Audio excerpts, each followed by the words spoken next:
still here at the lake. Now I'm going to continue. Exodus chapter 20, verse 20. Moses said to the people, "Do not fear, for God has come to test you, that the fear of him may be before you, that you may not sin." The people stood far off, while Moses drew near to the thick darkness where God was. So the people are afraid, and Moses tells them, "Do not fear." Yeah, it's kind of interesting. Always like I've said this a number of times. I've heard it a number of times.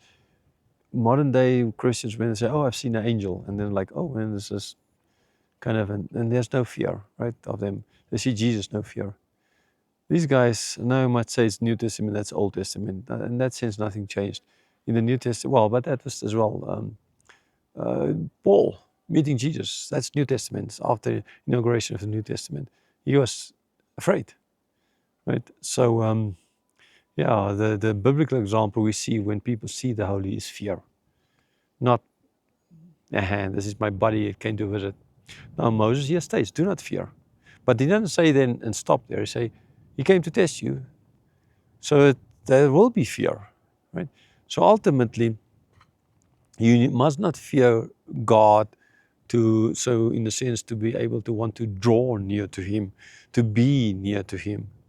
But what you do need to fear is you need to fear God. So the action of drawing near to him ought to be, as well as for them and for a Christian, ought to be a natural action, not an unnatural action, right? But when you draw near to God, then there ought to be a fear.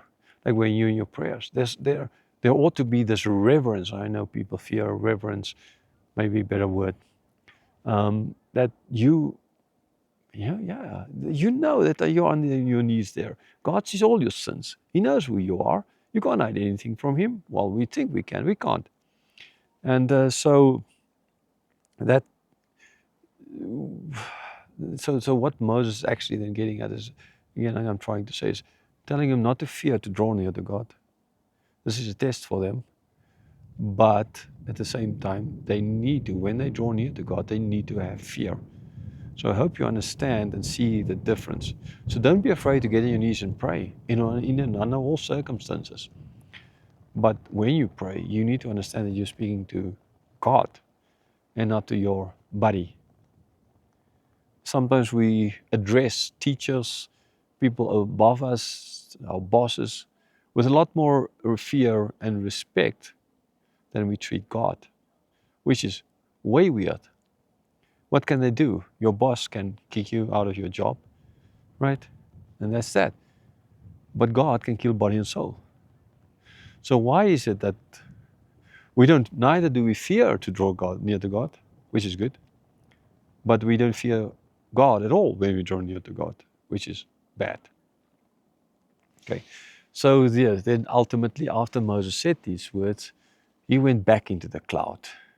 Okay, I don't think there's a cloud now, but this mountain per se is clouds above the mountain. So he went back into that cloud, So he came down. I mean, Moses was up and down the whole time. I have no idea how the heck he did it, because when I'm walking here now, I know that we're a lot higher above sea level than Moses would have been. But still, walking up and down here is it's no fun. And he was 80s.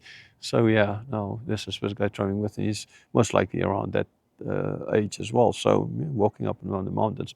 But he's not walking up and down. We're driving with a car and just walking a bit here. But I mean, just imagine. So we came down, he told him, and then he went up again. So he went down to comfort, and he went up to continue his conversation, or at least be there with God as God wants to continue. Going up the Buddhist prayer flags, the 5 different colors. Yellow signifies soil.